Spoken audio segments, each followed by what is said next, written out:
Kuna tare da Bahaushe TV, ku danna subscribe sannan ku taɓa ƙararrawar sanarwa.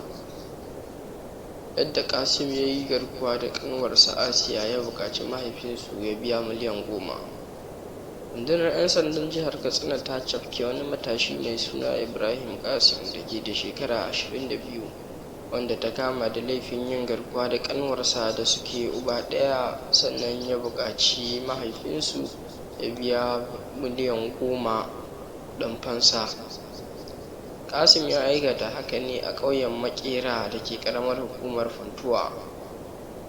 Jami'in hulɗa da jama'a na rundunar 'yan sandan jihar Gambo Isa ya ce Kasim ya yi garkuwa da ƙanwarsa mai suna Asiya 'yar shekara 6.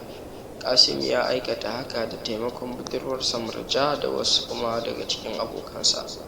Daga nan sai Kasim ya riƙa amfani da abokanan nasa da shi kansa suna kiran mahaifin suna cewa ya biya naira miliyan 10 kuɗin fansa na garkuwa da Asiya da suka yi ko kuma su kashe ta.